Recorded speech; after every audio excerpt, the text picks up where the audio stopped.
Beginning in the 1900s and continuing through today, there has been an increase in environmental water issues as a result of deforestation in the U.S. The primary known cause for change in water pollution is deforestation, which is due to land use for agriculture, infrastructure expansion, and lumber harvesting. The impacts of deforestation are ecosystem fragmentation, water quality decreasing due to the loss of buffer zones, water pollution, and droughts. Beginning between 1940 and 1950, incidents around the U.S. began occurring where water contaminations were resulting in people becoming severely sick and dying. According to Encyclopedia.com, a report in 1945 stated over 3,500 communities pumped 2.5 billion tons of raw sewage daily into local water sources. Up until this time period, the waterways in the U.S. were heavily used for waste disposal. By 1948, the industrial growth of the U.S. had grown tremendously due to World War II, and rivers and lakes were being severely contaminated from pollution runoff. By this point, legislators had attempted to pass over 100 bills dealing with water contamination for the past half-century, but it had no success. While there was a strong consensus that waters needed to be cleaned up, there was legislative disagreement on multiple topics, such as to what extent the water should be covered, the states' rights in the matter, and the role the federal government would play. In 1948, the Senate Committee on Public Works stated, "Pollution of our water resources by domestic and industrial waste has become an increasingly serious problem due to the rapid growth of our cities and industries. Polluted waters menace the public health through contamination of water and food supplies, destroy fish and game life, and rob us of other benefits of our natural resources." This is from a House Report number 1829 to accompany the Senate Bill 418, 80th Congress, second session on April 28, 1948. First enacted by the EPA in 1948 and called the Federal Water Pollution Control Act, it was the first official regulations regarding water pollution in the U.S. However, the act was not designed well and generally did not prohibit pollution. The enforcement mechanism provided by the act was slow and complicated. It wasn't until the 70s when the Federal Water Pollution Act of 1948 was rewritten to the Clean Water Act of 1972. This time it prohibited pollution successfully and became the first real piece of legislation that actually cleaned up U.S. waterways. Since then, acts such as the Clean Water Act of 1977 and the Water Quality Act of 1987 have been passed, which only further prohibit pollution in water sources. In today's world, water pollution is still a very serious problem that continues to cause issues to both human health and the environment. However, with the help of these acts, the water pollution in the U.S. is still better than ever, but there is still a ways to go before it is being completely eliminated. The primary cause for the drastic change in the Earth's water is from deforestation. People have been deforesting the Earth for thousands of years, but like stated before, it did not come into the national spotlight until the 1900s.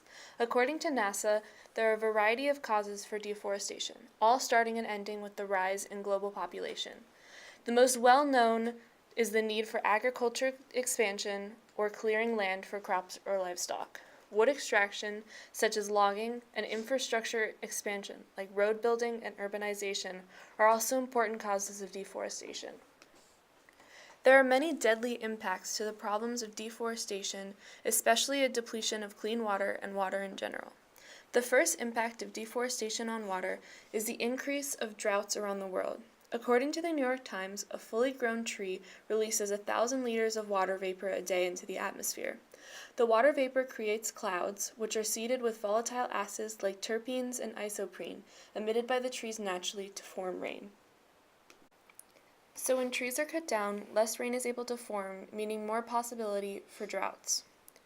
Deforestation also leads to water pollution, which is extremely dangerous because it affects more than just humans. PBS reported that water pollution is mainly due to clearing lands for agriculture and urban growth. When soil is stripped of its protective vegetation, it becomes prone to soil erosion. This leads to an increase in the murkiness of water, which can cause a variety of things. For example, it can block the gills of fish, bottom-dwelling plants cannot photosynthesize as the sun rays cannot, and viruses use the soil particles as a method of transportation. This shows that we are not just depleting the clean water on the earth, we are also killing some of the food sources, like fish.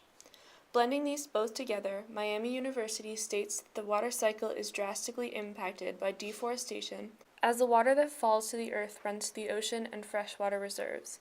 The effects of deforestation are felt by the local population, as there are streams loaded with sediment, a loss of biodiversity, and barren landscapes. Basically, the loss of trees leads to drought, which then leads to the water pollution already discussed. There are two polarizing frames in which deforestation is viewed. The first of the two frames prioritizes the economic benefits provided by the exploitation of the natural resources provided by forests. From houses to phones and furniture to pharmaceuticals, a wide range of products we come into contact with every day have origins in the forests. In addition, this frame uses a purely rational perspective in which a cost-benefit analysis is used to justify the actions of deforestation. As it is readily apparent, the natural resources that Virginia's forests have provide a large source of income for the state, which in turn creates jobs for its citizens.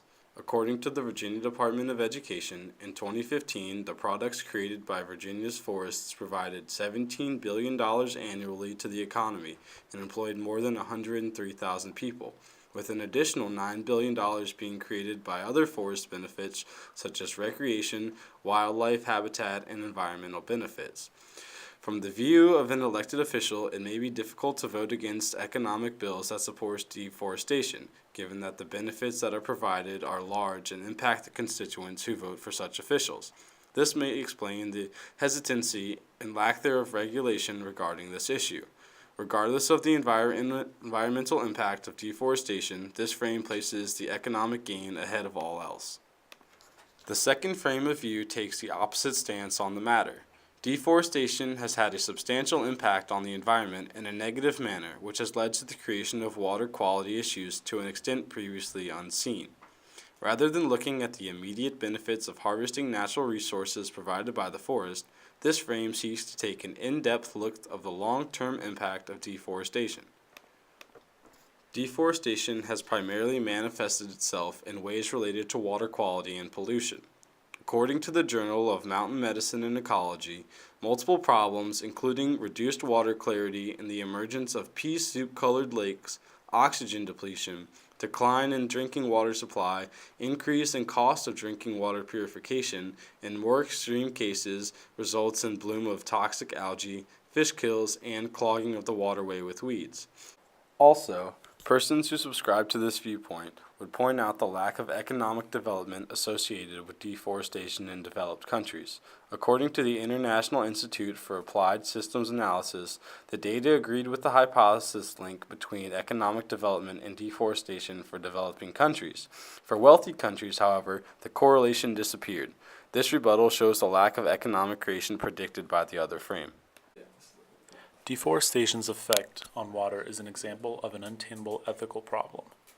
There is a consensus on the science behind the problem. However, several politicians and policymakers disagree on the ethics and the extent of government action. Some people believe that the deforested land can be more beneficial to humans in the form of agriculture use, urban development, the building of new roads, and industrial expansion, and that in order to be a modern, industrial, connected, and prosperous nation, it is necessary for a bit of deforestation. While other people believe that the aquatic ecosystem and the environment as a whole is more important than any human benefit. The people who believe that human benefits are more important than the environment would tend to believe in less government action. Additionally, they tend to believe that the states should have the right to, or not to, make legislation that suits them on a more individual, local level. Conversely, those who believe that the environment is more important than these human benefits would want more action and more uniformed action. The FWPCA believes that the environment needs to be protected. This is backed up by all the legislation they attempted to pass, which was previously mentioned under the history of the problem. On the other hand, U.S. President Donald Trump and other Republican politicians support repealing some of the environmental legislation. This is according to a National Geographic article.